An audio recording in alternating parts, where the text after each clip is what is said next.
pajak supaya untuk bisa menstimulus bisnis. Jadi jangan pikirin bayar pajak dulu deh, kita fokus untuk bertahan di bisnis dulu gitu ya Mbak Endah ya?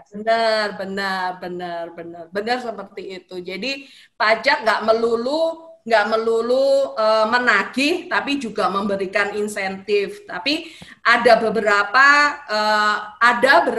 beberapa syarat yang harus dipenuhi. Seperti misalnya kayak aku tadi cerita ya masalah UMKM, syaratnya ya harus dilaporkan, laporan realisasinya tepat waktu, ada batasan-batasannya.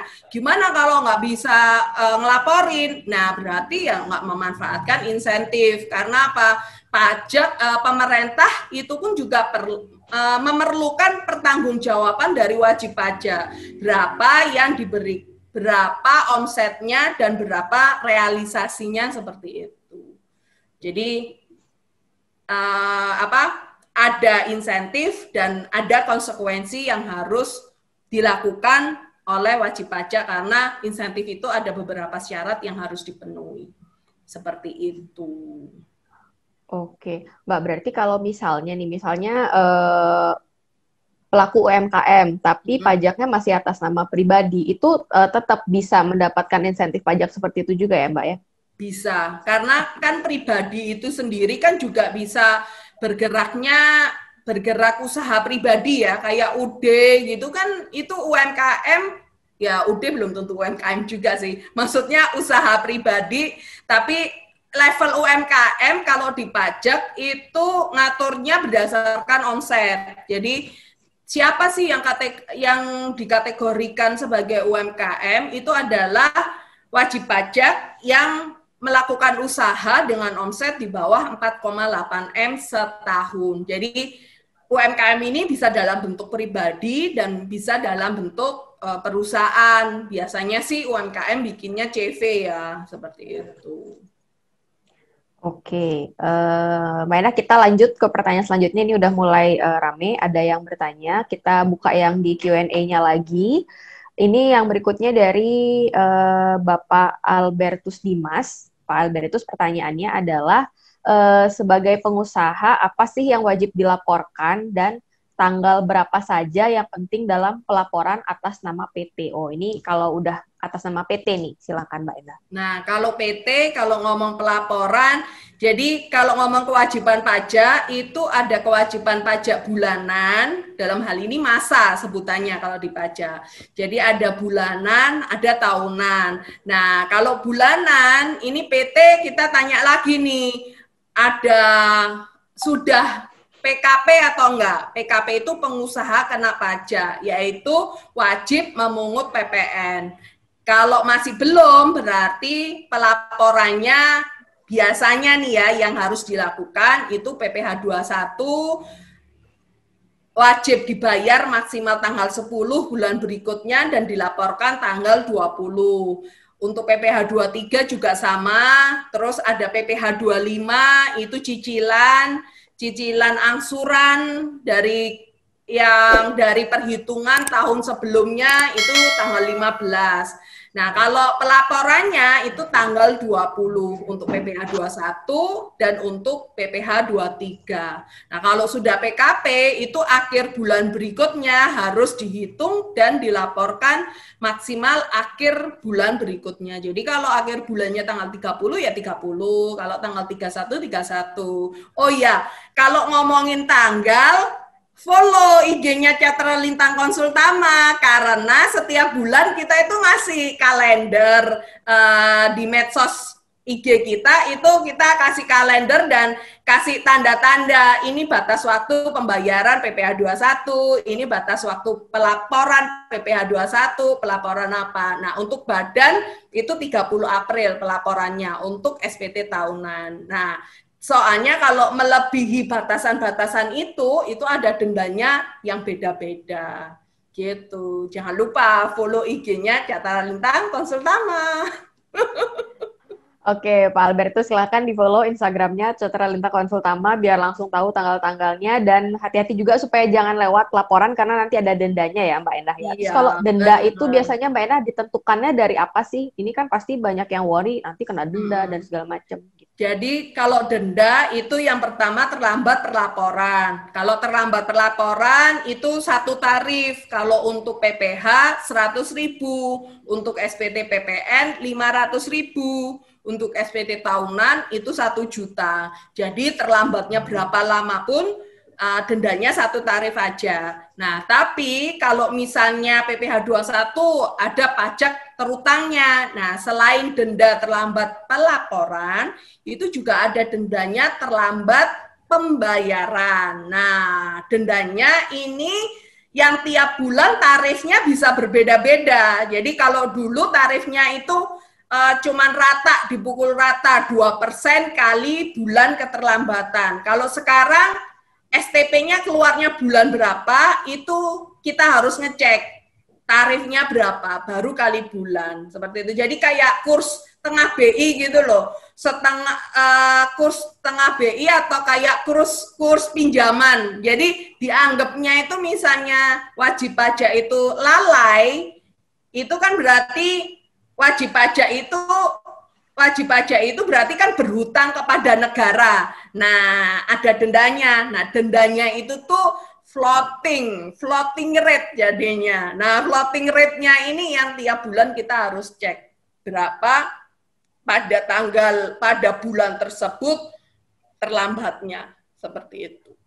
Oke, berarti semakin lama terlambatnya semakin naik dendanya, semakin mahal ya Mbak ya? Karena kalinya juga bulan keterlambatan. Jadi pengalinya tetap bulan keterlambatan, tapi rate-nya itu yang sekarang floating. Kalau dulu kan single rate 2% pokoknya. Nah, sekarang floating seperti itu.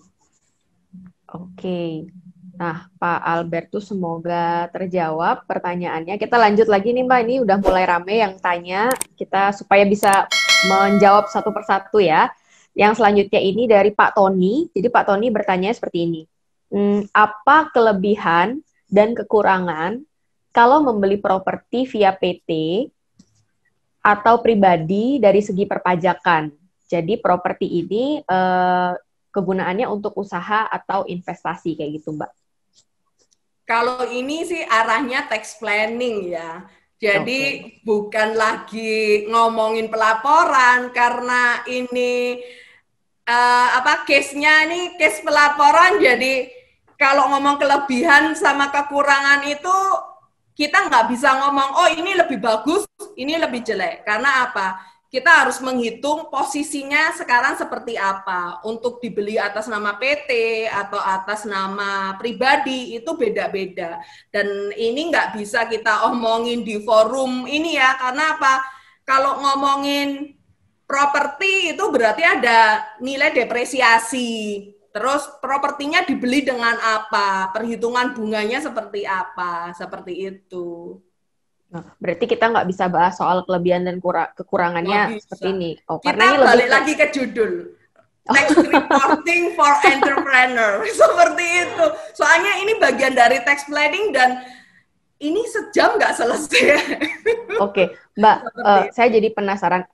Jadi ada tax planning dan ada tax reporting gitu. Yes. Kalau secara singkat, perbedaannya tuh apa Mbak sebenarnya tax planning sama tax reporting? Jadi kalau ngomongin report itu kan berarti sesuatu hal yang sudah terjadi, kita compile semua, kita laporkan seperti itu. Jadi sesuatu hal yang sudah terjadi, satu transaksi ini sudah terjadi, tarif pajaknya berapa, kita compile, kita laporkan. Seperti itu. Nah, kalau ngomong tax reporting untuk tahunan, annually kan berarti tahunan nih. Nah, kalau tahunan yang terjadi di tahun 2020 kemarin, pelaporannya diberikan waktu sampai dengan Maret 2021. Tapi kalau ngomong planning, nah pajak itu kan diaturnya di undang-undang. Pilihannya bisa macam-macam seperti itu. Nah, di aturan sendiri kadang itu ada beberapa loopholes yang bisa kita pilih, dimanfaatkan oleh wajib pajak. Makanya bisa ada namanya kelebihan atau kekurangan. Nah, tax planning ini kalau ngomong planning berarti kan ini rencana. Nah, rencananya mau dibawa kemana? Berarti tax planning itu adanya di depan. Kalau di belakang itu reporting. Seperti itu, Lili.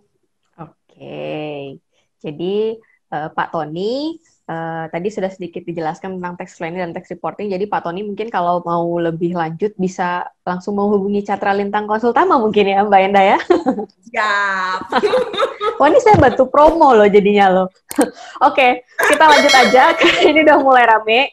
Ini ada lagi pertanyaannya. Ini juga menggelitik saya sih Mbak. Pertanyaan dari Irfanda. Kenapa kita harus mendeklar harta dengan sejujur-jujurnya? Wah, Mbak Endah, ini kenapa sih, Mbak? Kita harus jujur sama harta kita ini? Penting ini. Kan saya malu kalau harta saya banyak gitu. Justru, nah ini itu justru negara dalam hal ini DJP itu memberikan keleluasaan, karena apa? Sistem perpajakan di Indonesia, kita kembali lagi ya, sistem perpajakan di Indonesia itu self-assessment system. Jadi memberikan kepercayaan kepada wajib pajak untuk melakukan perhitungan dan pelaporan secara mandiri. Jadi dihitung-hitung sendiri, terus dilapor-laporkan sendiri, terus dibayar-bayar sendiri. Jadi dihitung, habis dihitung dibayarkan, habis dibayarkan dilaporkan. Nah, kenapa perlu melaporkan harta? Supaya harta itu kan macam-macam. Ada harta likuid, ada harta non likuid. Nah, rumusnya pajak itu ada rumusnya nih. Cash flow-nya itu dari mana harta itu diperoleh. Nah, kalau misalnya tahun lalu itu tidak melaporkan cash sebesar XXM gitu ya. Terus di tahun ini tiba-tiba membeli tanah. Nah, pada saat pembelian tanah kan diminta tuh pasti NPWP-nya. Karena kan notaris kalau nggak dikasih NPWP kan pasti nggak bisa proses kan. Nah, pas pada waktu memproses adanya pembelian tanah, NPWP-nya diberikan, terus berarti kan sudah terikot, oh punya tanah sebesar ini dengan harga ini. Uangnya beli dari uangnya dapat dari mana? Bisa beli harta tersebut. Kalau awalnya nggak melaporkan punya cash sebesar XX ini. Nah, itulah perlunya melaporkan. Nah, makanya di tahun 2016 yang lalu itu pemerintah memberikan kesempatan kepada para wajib pajak untuk melaporkan hartanya dengan benar, yaitu dengan memberikan satu keleluasaan mengikuti tax amnesty. Nah, ini udah ikut semua atau belum? Nah, makanya tax amnesty itu adalah salah satu cara yang ditempuh oleh pemerintah itu memberikan kepercayaan kepada wajib pajak untuk melaporkan hartanya dengan benar. Seperti itu. Kalau SPT-nya sudah benar, kan ya nggak perlu ikut tax amnesty. Nah, ini untuk yang nggak benar-benar harus waktu itu ikut tax amnesty. Nah, gimana kalau kemarin itu nggak ikut tax amnesty? Nah, setelahnya kan ada yang namanya pas final. Tapi pas final ini kayaknya satu program dari DJP yang nggak terlalu populer ya. Nah, tapi ini ke depannya nih, ini kan negara ini butuh duit banyak ya untuk beli vaksin. Wacana-wacananya sih akan ada tax amnesty, tapi is only wacana atau enggak, kita nggak tahu seperti itu. Karena kalau melihat secara makro, itu Bu Sri Mulyani bilang, wajib pajak ini bukan wajib pajak ya, orang-orang penduduk di Indonesia ini sebenarnya masih ada, tapi kalau dilihat dari jumlah wajib pajak yang terdaftar itu jumlahnya masih belum sama dengan jumlah dari penduduk yang ada di Indonesia, seperti itu. Oh, berarti kemungkinan penduduknya ini belum mendaftarkan diri sebagai wajib pajak gitu ya, Mbak ya? Bisa seperti itu, tapi benarkah atas penduduk ini itu kategorinya penghasilannya di bawah PTKP semua atau enggak? Karena di pajak sendiri itu ada istilah PTKP, penghasilan tidak kena pajak. Dan jadi kalau penghasilannya hanya sebatas PTKP itu enggak perlu bayar pajak juga dan enggak perlu juga untuk mendaftarkan diri memperoleh NPWP karena kan nggak ada pajak terutangnya seperti itu. Oh, oke Mbak. Lalu kapan sih, bila mana kita itu atau seseorang itu disebut atau bisa menyatakan diri sebagai seorang wajib pajak gitu Mbak? Nah, kalau menyatakan sendiri, menyatakan, oh ini aku wajib pajak, itu kalau telah memenuhi syarat subjektif dan objektif. Seperti itu. Memenuhi nggak dua syarat ini, baru mendaftarkan diri untuk memperoleh NPWP. Nah, kalau sudah punya NPWP, pasti punya penghasilan. Seperti itu. Jadi, misalnya kenapa hutang di bank itu diwajibkan punya NPWP? Karena bank pun juga perlu deklarasi dan pernyataan bahwa hutang ke bank itu punya harta jaminan. Jaminannya apa? Nah, jaminannya ya harta yang tercantum di SPT-nya tersebut. Aliran dananya itu ada. Makanya kenapa salah satu syarat utama untuk menerima untuk dapat pinjaman di bank yaitu NPWP. Seperti itu. Oke, Mbak Endah, ini agak nyambung mungkin sama satu pertanyaan selanjutnya dari Pak Adi Pratama. Cara lapor pajak untuk wajib pajak yang baru itu bagaimana? Nah, barunya itu mulai kapan? Usahanya apa? Nah, itu yang perlu kita klarifikasi lebih awal. Jadi, wajib pajak, misalnya kalau usaha baru, berarti masuk kategori wajib pajak baru. Nah, wajib pajak baru ini ada dua. Memilih untuk menggunakan tarif UMKM apa Pak? Tarif normal. Tarif normal yaitu tarif pasal 17 Undang-Undang PPH. Jadi pajaknya dihitung dari profit usaha tersebut. Jadi kalau ngomong usaha baru ini juga panjang. Usahanya apa? Dalam bentuk apa, seperti itu. Usaha ini kategorinya pekerjaan bebas atau usaha dagang. Pekerjaan bebas itu apa? Misalnya kayak profesional, dokter, pengacara, hukum, kayak saya konsultan pajak, itu kategorinya pekerjaan bebas. Jadi pekerjaan yang membutuhkan satu sertifikasi tertentu yang menunjukkan bahwa si pengusaha ini, usaha ini memerlukan satu keahlian, kayak gitu. Makanya usahanya harus jelas di depan. Karena pajaknya bisa beda-beda. Oke. Jadi tergantung nih ya, barunya itu berapa lama, jenis usahanya apa, dan segala macam. Ini nyambung lagi sama pertanyaan selanjutnya. Saya coba connect-connectin aja ya, Mbak. Siapa tahu bisa dijelaskan lebih komprehensif. Ini dari Ibu Auditya Sari. Pertanyaannya, usaha kami ini baru berdiri di bulan Agustus 2020. Jadi belum genap setahun. Apakah apakah kami berkewajiban untuk pajak ya? Apakah kami berkewajiban pajak? Nah, selain itu sudah mencoba download eSPT, tapi ternyata aplikasinya tidak kompatibel dengan MacBook. Nah, apakah artinya eSPT badan hanya bisa dilakukan di Windows? Ini gimana Mbak Enda? Ada penjelasannya nggak mungkin? Sebentar, ini sudah jadi wajib pajak belum ya berarti? Sudah punya NPWP belum? Oh, sebentar. Mungkin Mbak Auditya Sari bisa menjawab di kolom chat atau bisa kita undang langsung mau diskusi? Boleh tolong dibantu hostnya untuk dipindahkan jadi panelis. Halo, oke. Mbak Auditya Sari, pertanyaannya tadi dari Mbak Enda adalah apakah sudah menjadi wajib pajak gitu ya Mbak ya? Iya.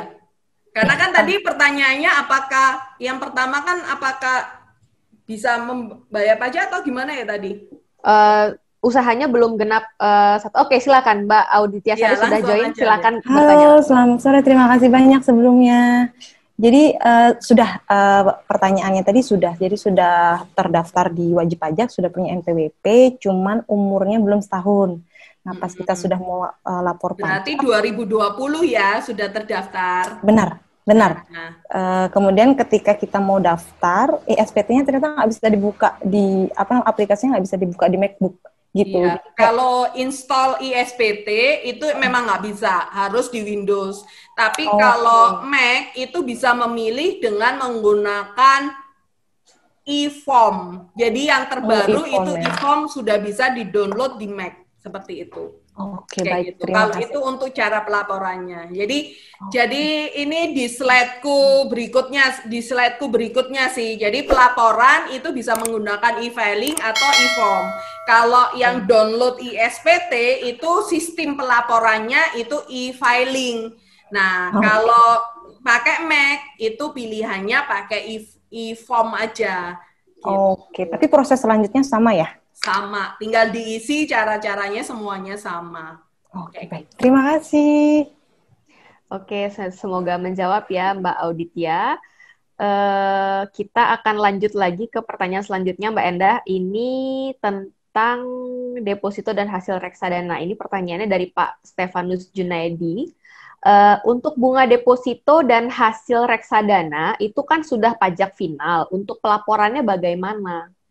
Nah, jadi kalau untuk deposito sama reksadana memang sudah final ya, tapi tetap perlu dilaporkan karena di SPT itu di form berapa ya? Itu di form lampiran kalau pribadi itu 1770 yang kolom 2 itu ada kolom penghasilan yang telah dipotong PPh final. Dan ada satu kolom itu tabungan deposito reksadana. Itu tetap harus dilaporkan. Karena apa? Untuk menghitung satu ekualisasi cash flow, harta, kan gini rumusnya, harta tahun lalu ditambah penghasilan tahun berjalan dikurangi rata-rata biaya hidup itu sama dengan harta tahun 2020.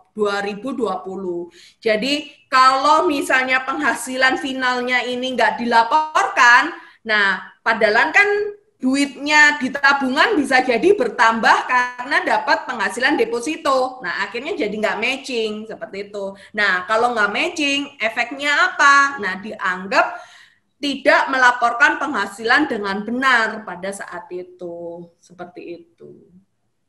Oke, baik. Pak Stefanus Junaidi, semoga sudah terjawab pertanyaannya. Kita lanjut lagi, Mbak. Ini boleh, di slide berikutnya banget. Kali kita, ya. Oke. Mau slide berikutnya apa tetap Q&A? Saya ada di beberapa sih ada di slide berikutnya sih kayak yang tadi masalah e-filing, masalah e-form, terus harta-harta apa saja yang wajib dilaporkan di SPT itu sudah aku ini di-share di slide sih. Boleh. Coba mungkin Mbak Enah kita lanjut ke slide dulu sebelum kita lanjut ke pertanyaan. Boleh. Jadi next. Nah ini tadi, kalau ngomong pelaporan itu bisa, kalau ngomong pelaporan itu ada dua, bisa pakai e-form, bisa pakai e-filing. Jadi kalau e-filing itu harus login full, kalau e-form itu di-download dulu, terus diisi ISPT tanpa koneksi internet, baru disubmit. Bedanya itu. Jadi enakan mana itu ya tergantung dari wajib pajaknya. Tapi kalau pakai Mac, saran saya yang sudah support itu e-form. Seperti itu. Next. Nah, e-filing itu kan dilakukan secara online. Nah, yang online itu masih SPT pribadi, SS sama S. Nah, e-filing untuk badan itu harus melalui upload ISPT. Jadi kayak apa namanya tadi yang Mbak Nindya tadi ya, itu kan sistemnya dengan upload ISPT. Nah, itu karena sudah PPh badan, SPT PPh 21. Masuk ke e-filing, upload ISPT. Sama SPT tahunan OP 1770, itu yang melakukan usaha. Nah, karena di sini tempat kumpulnya para entrepreneur nih, nah, cara pelaporannya yang bisa ditempuh itu melalui e-filing upload ISPT atau dengan e-form. Next, e-form. Nah, e-form itu SPTS, SPT 1770 untuk orang pribadi sama 1771 untuk badan. Seperti itu. Next. Nah, 3 hal penting nih untuk pelaporan itu yang pertama pasti punya NPWP. Kalau nggak punya NPWP ya nggak perlu lapor pajak, ya nggak perlu lapor SPT. Nah, yang kedua itu harus punya EVIN. Nah, EVIN ini tuh kayak ID khusus yang diberikan kepada wajib pajak, ini dilarang hilang. Nah, kalau hilang ya perlu diurus lagi, itu ada caranya sendiri, sama akun DJP online. Jadi setelah dapat EVIN itu dilaporkan, maksudnya diaktifasi punya DJP online, email yang terdaftar itu di mana, seperti itu. Jadi yang paling penting kalau sebagai wajib pajak itu 3 ini, sudah punya NPWP itu minta EVIN-nya diaktifasi untuk punya akun di DJP online. Seperti itu. Nah, next. Untuk pelaporan SPT orang pribadi. Itu ada 6 dokumen yang disiapkan. Yang pertama, bukti potong PPh jika ada. Jadi, ini kan forumnya forum entrepreneur ya. Jadi, kalau entrepreneur itu bukti kadang itu kan juga selain usahanya itu pekerjaan bebas, oleh rekanan itu sudah dilakukan pemotongan pajak dengan tarif tertentu. Nah, jadi dikumpulkan itu semua bukti potong PPh-nya. Karena apa? Bukti potong itu jadi kredit pajak. Jadi kalau sudah dipotong, itu dikumpulin, nanti kan ada perhitungan kembali pajaknya. Nah, pajak yang sudah dipotong oleh pihak lain itu dapat sebagai kredit pajak. Yang kedua itu kartu keluarga. Karena apa? Kalau misalnya punya tanggungan di kartu keluarga tersebut, statusnya itu kawin, anak berapa, nah itu bisa sebagai pengurang dari penghasilan tidak kena pajak. Yang ketiga itu daftar harta. Yang keempat daftar utang. Yang kelima catatan omset per bulan. Dan yang keenam bukti penyetoran PPh. Jadi pajak PPh 25 itu setorannya angsurannya tahun lalu 2020 itu sebagai kredit pajak. Seperti itu. Nah, yang next. Nah, untuk daftar harta, apa aja harta-harta yang wajib dilaporkan. Jadi, di pajak itu sudah ada aturannya dan sudah ada kodenya masing-masing. Yang harus dilaporkan yang pertama pasti kas dan setara kas. Kas setara kas itu terdiri dari apa aja? Uang tunai. Nah, uang tunai di dompet ini ya juga harus dihitung. Per 31 Desembernya itu punya uang di dompet itu berapa, seperti itu. Nah, tabungan saldo per 31 Desember itu berapa, itu dicatat. Terus tabungan mungkin punya dalam bentuk giro atau deposito. Nah, setara kas dan lainnya ya mungkin punya ori, punya simpanan yang bentuknya cash, ori maksudnya investasi, beda ding. Ini yang benar-benar cash liquid yang bisa langsung dicairkan. Itu kategorinya kas dan setara kas. Yang kedua, piutang. Misalnya nih, nyutangin atau usaha dari PT-nya itu butuh suntikan dana, berarti kan memberikan piutang, itu juga harus dicatat. Yang di perusahaan nyatet hutang kepada pemegang saham berapa, yang di pemilik, yang di orang pribadinya itu mencantumkan piutang di PT mana itu berapa. Yang kedua, piutang afiliasi. Mungkin ada hutang piutang dengan pihak lain untuk kakaknya atau apanya yang masuk kategori afiliasi, itu juga harus dilaporkan. Dan kalau nggak termasuk di nomor 1 sama 2 itu masuk kategori piutang lainnya. Next. Nah, yang kedua itu investasi. Nah, kalau misalnya nih punya saham, misalnya sebagai pemilik saham, menyetorkan modal di PT, nah itu kategorinya saham. Nah, saham itu yang harus dilaporkan juga. Terus saham Kalau saham yang 031 itu yang saham-saham yang bisa diperjualbelikan biasanya, yang main saham atau apa itu loh. Nah, yang 032 itu yang saham perusahaan. Terus obligasi perusahaan. Nah, kalau misalnya beli ori itu juga obligasi pemerintah ori itu kategorinya masuk ke 034. Reksadana pun juga harus dilaporkan. Nah, misalnya kalau melaporkan punya saham, punya reksadana, pajaknya ini kan kalau jual beli pun juga sudah dipotong PPh final kan. Nah, ini kan dari beberapa, kalau ngomong saham, beberapa apa namanya, bukan emiten, yang satunya loh, kita misalnya daftar di Valburi atau daftar di Indomitra, sekuritas, kita daftar di sekuritas, per tanggal 31 Desembernya itu minta yang namanya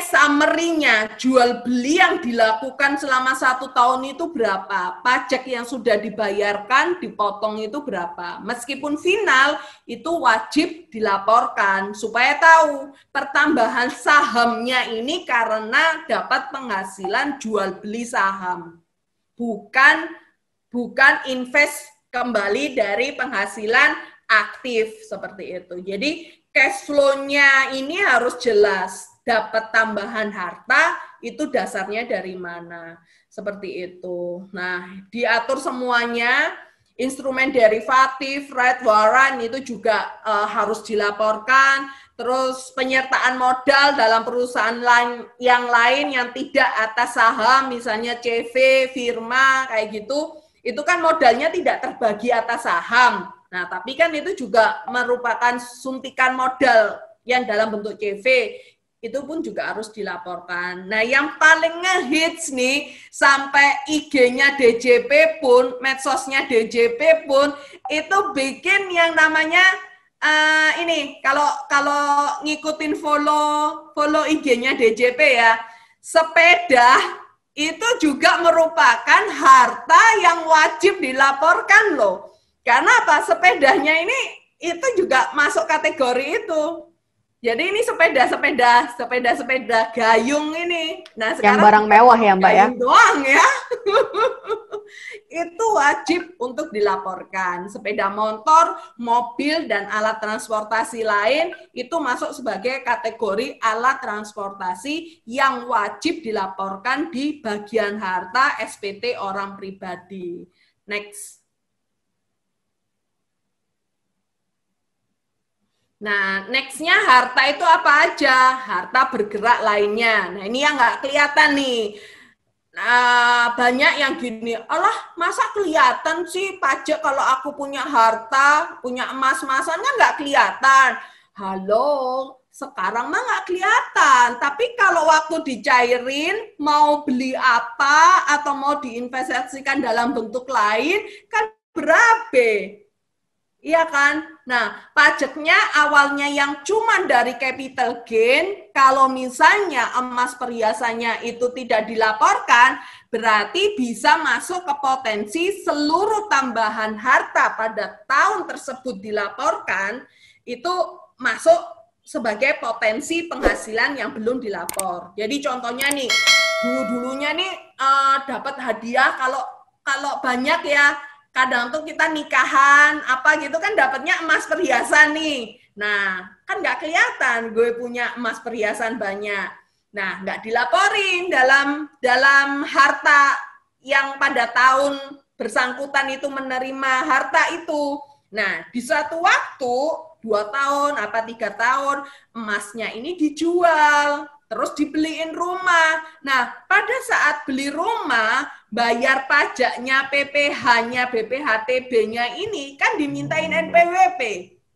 Ditanyalah sama pajak langsung, lu bisa beli rumah itu duitnya dari mana? Dari emas. Nah, emasnya dapat dari mana? Seperti itu. Nah, makanya kenapa harta itu wajib dilaporkan. Nah, kalau nggak bisa menunjukkan dengan jelas beli rumahnya ini dari penghasilan mana atau pencairan harta yang mana, pajak akan melihat satu potensi bahwa rumah ini itu didapat dari penghasilan saat rumah ini diperoleh. Jadi pada saat tahun yang bersangkutan itu dianggap punya penghasilan loh. Dan itu angkanya ya, kalau ngomong rumah kan sekarang hampir rata-rata MM-an ya, atau ratusan lah kita ngomong ya. Nah, di atas 500 juta aja tarif pajak orang pribadi itu sudah 30%. Jadi hitung aja dulu potensinya, kan lumayan, cukup signifikan. Nah, selanjutnya apa? Harta tidak bergerak. Harta tidak bergerak itu bisa dalam bentuk tanah atau bangunan. Nah, tanah itu bisa untuk usaha atau hanya untuk simpanan aja, atau untuk tempat tinggal aja. Nah, itu yang harus dilaporkan. Seperti itu. Nah, itu untuk orang pribadi. Jadi kalau untuk orang pribadi itu detail ya, harta yang harus dilaporkan itu apa aja. Kalau untuk badan kan lebih tertib, karena apa? Kalau badan semua harta kan pembelian harta masuknya ke aktiva tetap. Nah kalau nggak dilaporin hartanya di PT pembeliannya ya rugi, karena apa? Depresiasinya nggak bisa. Jadinya nggak bisa sebagai pengurang penghasilan, depresiasinya nggak bisa dibebanin. Karena apa? Wong hartanya nggak dilapor, masa depresiasinya dilapor? Seperti itu. Nah, next. Nah, kalau badan, itu yang dokumen yang wajib disiapkan untuk pengisian. Yang pertama pasti laporan keuangan fiskal. Kenapa di sini aku nulis laporan keuangan fiskal? Apa bedanya dengan laporan keuangan biasa? Nah, laporan keuangan biasa itu istilahnya komersial. Jadi apapun yang terjadi di perusahaan itu semuanya dicatat. Biaya-biayanya apa, omsetnya itu apa. Nah, tapi di pajak akan direview ulang. Ini penghasilan sudah objeknya final apa tidak final. Kalau final itu harus dilakukan koreksi fiskal. Nah, biaya-biaya yang dikeluarkan di perusahaan itu secara undang-undang pajak boleh nggak dibebankan. Nah, itu juga yang tidak boleh dibebankan harus dilakukan koreksi fiskal. Contohnya apa? Misalnya nih, kayak biaya asuransi. Nah, asuransi itu memberikan kenikmatan. Nah, kenikmatan ini di pajak, ya ngapain kamu ngasih kenikmatan? Pajak nggak mau mengakui, makanya dilakukan koreksi fiskal. Nah, caranya gimana supaya nggak dilakukan koreksi fiskal? Balik tanya, ini asuransi dibayarkan apa? Oh, asuransi ini asuransi kesehatan. Oh, kalau asuransi kesehatan berarti masuk dulu ya ke penghasilan karyawan, baru dihitung PPh 21-nya supaya bisa dibebankan di biaya perusahaan. Jadi, yang satu itu laporan keuangan fiskal karena sudah dilakukan koreksi fiskal berdasarkan undang-undang pajak. Yang kedua, daftar penyusutan aktiva. Tadi sudah sempat disinggung, apa daftar penyusutan aktiva? Yaitu harta-harta yang dimiliki oleh perusahaan yang bisa dilakukan penyusutan. Jadi didepresiasi berdasarkan umur manfaat dari aktivanya itu. Nah, yang ketiga, misalnya nih, kalau perusahaan baru berdiri, biasanya kan dalam taraf investasi ya, Li. Jadi investasinya kan berapa? Nilai investasi, biaya-biayanya, karena pingin membangun pangsa, itu kan biasanya biaya marketingnya lebih banyak, tapi belum dikenal oleh customer. Nah, investasinya kan lebih besar. Perusahaan di tahun pertama itu biasanya rugi. Contohnya kalau bikin hotel. Nah, ini banyak nggak ya ini partisipannya, ini pengusaha hotel. Benar kan? Di awal tahun berdiri itu banyaknya perusahaan rugi. Nah, rugi ini yang bisa dikompensasi. Artinya apa? Kerugian ini itu dibagi 5, karena apa? Kompensasi maksimalnya kan 5 tahun. Kerugian di tahun itu dibagi 5 bisa sebagai pengurang pada saat diperoleh laba. Supaya apa?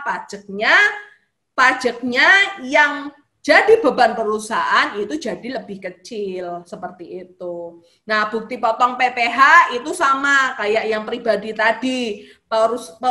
Pengusaha, perusahaan kalau memberikan jasa itu juga dipotong PPh, masuk ke PPh 23. Kalau orang pribadi masuk ke PPh 21. Nah, itu juga jadi kredit pajak di perhitungan SPT tahunan. Bukti penyetoran pajak itu angsuran PPh 25. Selama setahun, tahun 2020, itu sudah melakukan pembayaran pajak apa aja. Nah, itu sebagai kredit pajak perhitungan. Dan yang keenam, ini mungkin agak jarang didengar ya, DER itu debt equity ratio. Jadi perusahaan dalam mengembangkan bisnis, dalam menjalankan usahanya itu diperbolehkan hutang. Nah, kalau hutang itu kan berarti ada biaya bunganya. Nah, antara hutang dibandingkan dengan modal itu hutangnya maksimal 4 kali dari modal. Jadi misalnya kalau modalnya itu 500 juta, boleh berhutang yang biaya bunganya bisa dibebankan di pajak itu hanya 4 kalinya. Jadi kita harus membuat satu perhitungan yang namanya debt equity ratio-nya. Maksimal 4:1 dari biaya bunganya yang dapat dibebankan. Kayak gitu. Banyak banget ya, Lia. Ribet ya. Makanya kalau ribet butuh konsultan pajak. Itulah fungsinya. Itulah fungsinya juga kita panggil Mbak Endah ke sini buat sharing. Jadi meskipun sedikit informasinya tapi ada gambaran lah ya, kurang lebih seperti itu. Kayak gitu. Okay. Jadi untuk materinya, pelaporan itu yang perlu diperhatikan semuanya. Kayak gitu. Soalnya kadang gini ya, kayak aku punya beberapa klien nih, perusahaanku rugi nih. Kok aku harus bayar pajak? Kenapa gitu toh? Nah, rugi bayar pajak. Nah, ini perlu klarifikasi lebih lanjut. Ibu ruginya gimana? Kategorinya apa? Karena apa? UMKM memang bayar pajaknya kecil ya, 0,5% dari omset. Nah, karena menghitungnya itu dari omset, aslinya rugi kayak apapun ya tetap harus bayar pajak. Karena UMKM itu defaultnya pembayaran pajak dari omset. Nah, misalnya kayak pajak badan hotel yang baru berdiri. Tahun pertama itu rugi. Diestimasikan rugi. Tapi kalau milik UMKM, meskipun rugi, ya harus bayar pajak. Kayak gitu. Nah, caranya nggak bayar pajak apa? Nah, ini rahasia. Harus hubungin Endah. Gitu. Oke. Mbak, kita akan lanjut lagi nih ke sesi Q&A selanjutnya karena kita masih punya kurang lebih sekitar 15 menit lagi waktunya. Cepat, karena ini diskusinya ternyata pertanyaannya juga cukup banyak, tapi waktu saya lihat tadi di Q&A sebetulnya pertanyaannya sudah terjawab di slide-nya Mbak Endah tadi barusan ya, kurang lebih karena pertanyaannya kayak langkah-langkahnya apa saja yang perlu disiapkan apa. Jadi bagi yang tadi sudah bertanya di Q&A, yang pertanyaannya tadi sepertinya sudah banyak yang terjawab, saya cek, tapi ada 1-2 yang pertanyaannya lebih spesifik, ini yang mungkin saya bantu untuk lanjutkan ke Mbak Endah. Sebelum kita lanjut, ini ada polling dulu bagi Bapak Ibu peserta yang masih join, silakan untuk mengisi pollingnya, kurang lebih 1 menit saja, silakan ditampilkan sebelum kita lanjut.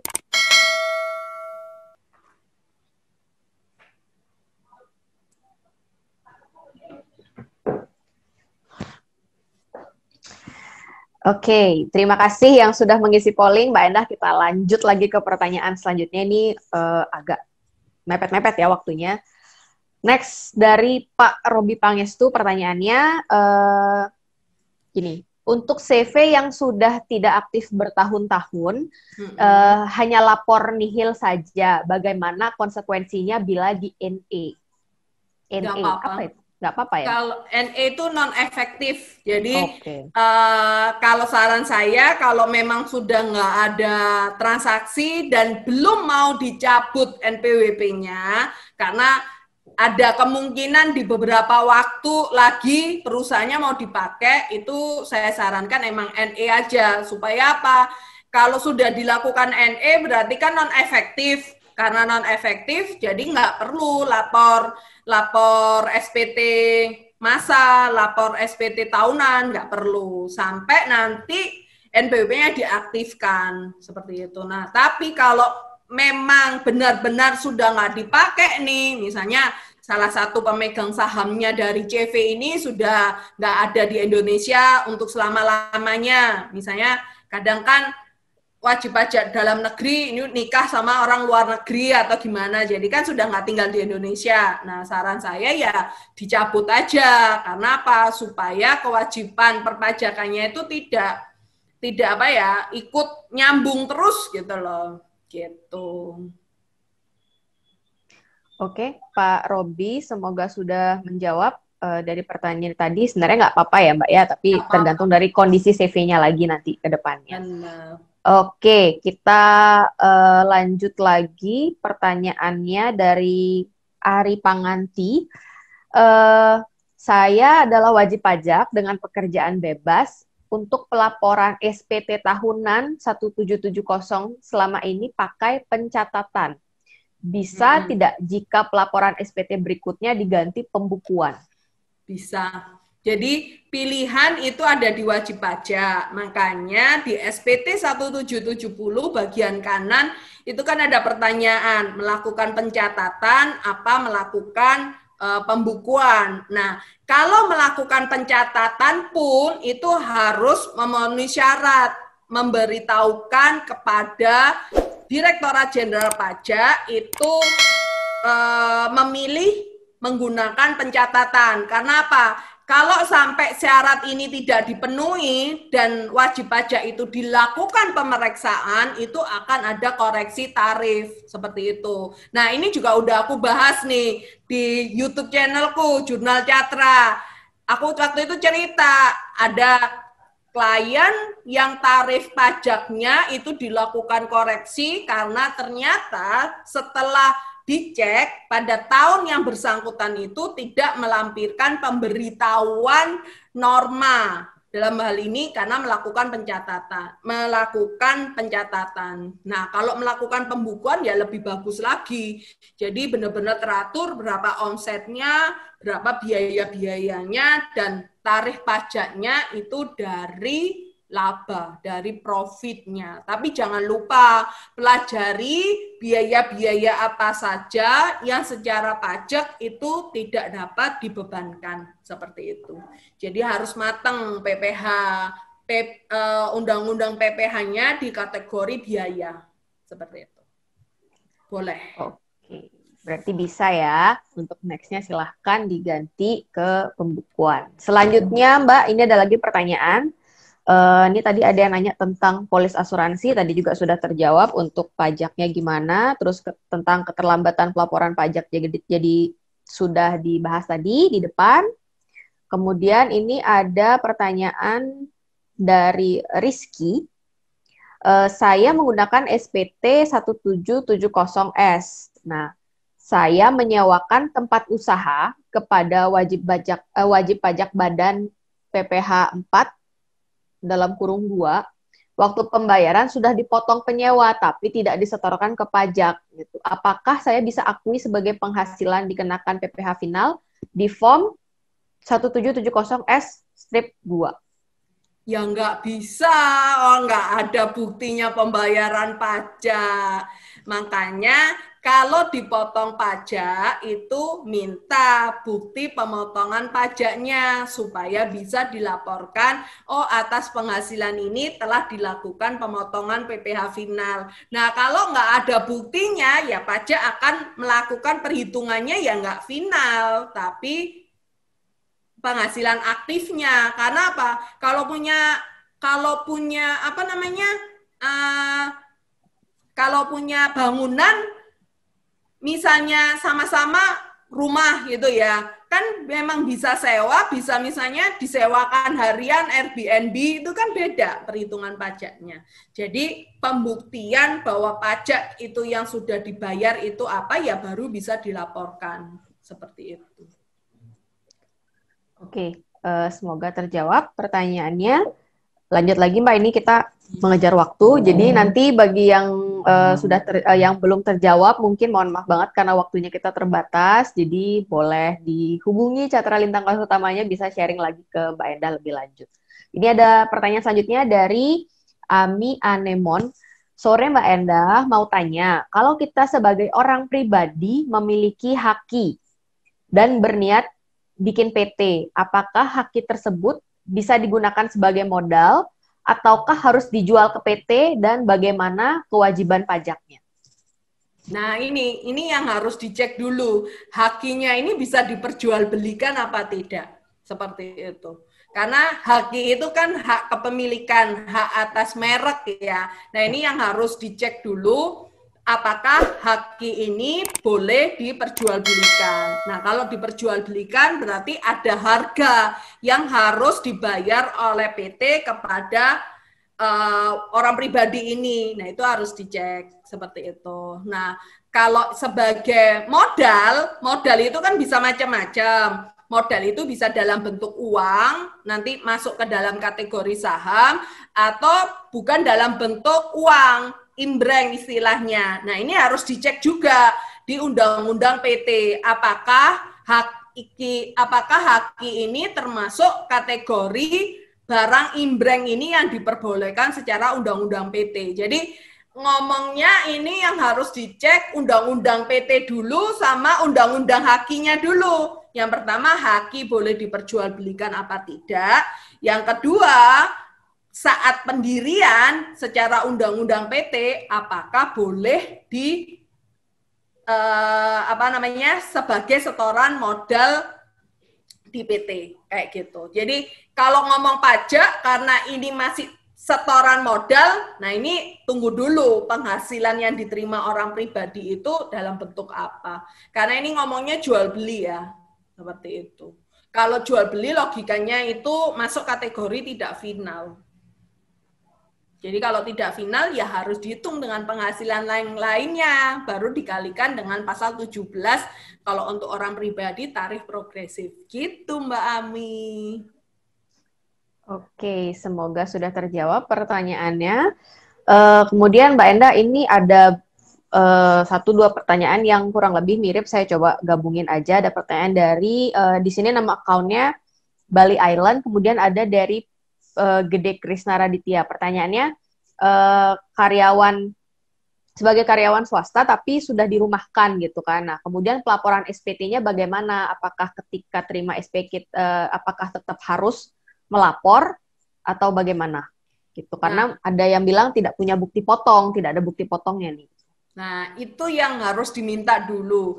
Karena kan dirumahkan itu kan kondisinya mulai April ya, awal-awal dirumahkan. Tapi kan masih punya penghasilan Januari sampai Maret kemarin. Nah, itu yang harus diminta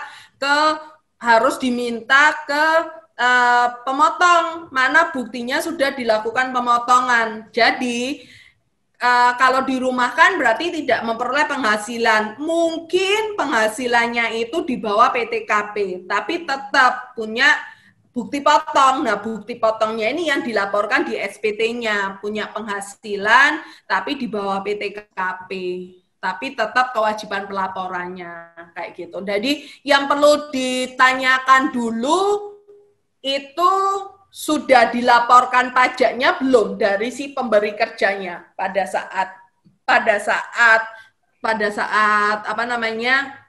kerja memperoleh penghasilan itu gitu. Karena dirumahkan ini macam-macam ya kondisinya di Bali itu ya. Dirumahkan tapi masih punya penghasilan 50%, atau dirumahkan benar-benar di PHK, putus jabatan, putus pekerjaan. Kondisinya itu relatif tidak sama di masing-masing perusahaan. Kayak gitu. Nah, Mbak Endah, ini ada satu pertanyaan lagi yang mirip ya. Pertanyaan tuh, kalau tidak ada bukti potong PPh, apakah bisa di-skip? Kalau nggak punya bukti potong PPh berarti harus melakukan pelaporan pribadi. Berarti dihitung penghasilan yang diterima berapa. Karena kan kayak tadi nih, kasus yang pertama tadi, yang terima penghasilan sewa tapi nggak dapat bukti potong karena nggak dilaporin. Nah, berarti kan pajaknya harus dibayar secara pribadi. Jadi penghasilannya di SPT pribadinya nih, dimasukkan ke penghasilannya itu berapa, dihitung ulang pajaknya berapa. Karena nggak ada bukti potong, berarti nggak ada kredit pajaknya. Pajak yang terutang berapa ya wajib harus dibayar sendiri. Gitu. Oke, Mbak, tadi ada lanjutan dari yang karyawan swasta tapi sudah dirumahkan, itu tadi dijawab lagi di kolom chat, kondisi kantornya sudah tutup, berarti tetap harus minta bukti lapor dari pemberi kerja sebelumnya itu ya, Mbak ya? Iya, tetap harus. Oke. Meskipun sudah tutup, tapi kan secara administrasi tetap ada. Oke, berarti misalnya selama bulan apa masih mendapatkan pekerjaan, itu mungkin pajaknya masih dilaporkan, seperti itu ya, Mbak Endah ya? Benar. Oke, mungkin ini satu pertanyaan lagi sebelum kita tutup, Mbak. Pertanyaannya, mau tanya mengenai NPWP untuk orang tua saya yang sudah di atas 80 tahun. Saat ini tidak berpenghasilan aktif, hanya bunga deposito dan obligasi. Apakah sebaiknya dimatikan atau tetap aktif? Jadi NPWP itu berlaku seumur hidup. Jadi nggak bisa dimatikan. Kecuali kalau wajib pajak ini sudah meninggal atau meninggalkan Indonesia selama-lamanya. Misalnya kayak wajib pajak luar negeri nih, ekspat-ekspat yang kerja di Indonesia, karena dia sudah berada di Indonesia lebih dari 183 hari, kan sebagai wajib pajak Indonesia nih. Nah, pada saat sudah meninggalkan Indonesia selama-lamanya, NPWP-nya bisa dicabut. Nah, tapi kalau untuk wajib pajak dalam negeri, dalam hal ini domestik, meskipun umurnya 80 tahun, tapi kan tetap memperoleh penghasilan. Nah, itu wajib dilaporkan SPT, meskipun SPT-nya nihil, seperti itu. Jadi, pajak itu mau lihat kontrolnya gitu loh. Nanti pas pada waktu dapat bunga deposito, dapat reksadana, itu kan ditanyain NPWP-nya itu berapa, pemotongannya berapa. Malah rugi nanti, misalnya kayak terima penghasilan, terus di saat kena penghasilan apa, kalau nggak punya NPWP kan bisa 10% atau 100% lebih tinggi. Seperti itu. Oke, Mbak, kita masih punya waktu sedikit. Ini ada pertanyaan lagi yang masih bisa dijawab. Kalau tadi ada yang bertanya juga tentang apakah investor saham harus bayar pajak, itu juga tadi sudah dijawab ya. Mungkin yang lagi ikut tren mulai saham yang lagi rame juga sekarang itu di yang tadi kodenya 031 itu ya Mbak Endah ya? Oke, ya, berarti tadi ada pertanyaan dari Hendy Carol, semoga terjawab tentang investor pajak ya. Kemudian ini pertanyaan, oke. Tadi ada pertanyaan lagi gini, kalau misalnya sebelumnya bekerja profesional, terus mulai usaha sendiri gitu, nah kan sudah punya NPWP pada saat jadi karyawan gitu kan, apakah sekarang kita perlu daftar NPWP baru atau terusin aja NPWP yang ada? Harus nggak sih sebenarnya, Mbak? Harus. Jadi NPWP-nya tetap satu. Nah, tapi yang perlu diupdate itu KLU-nya, klasifikasi lapangan usahanya. Kalau yang pertama, karena sebagai pegawai, itu klasifikasinya pasti sebagai pegawai. Nah, kalau sudah punya usaha, itu dilaporkan saja ke KPP dengan perubahan KLU, usaha apa. Kenapa perlu dirubah? Supaya misalnya kayak ada insentif-insentif UMKM atau insentif atas usaha tertentu itu bisa dimanfaatkan. Jadi KLU itu berdasarkan kondisi yang sebenarnya terjadi untuk usaha orang pribadi tersebut. Gitu. Oke. Jadi NPWP-nya sama, cuman tinggal KLU-nya yang perlu diinformasikan berubah. Oke, baik. Semoga menjawab ya tadi pertanyaan dari Mbak dari Indra Cahyani. Ya, dari Indra Cahyani. Semoga menjawab pertanyaannya. Semoga menjawab. Kemudian sepertinya beberapa pertanyaan tadi juga sudah dijelaskan. Waktunya juga sudah pas banget. Mbak Endah, mungkin ada sedikit closing statement untuk para peserta sebelum kita tutup acara pada sore hari ini.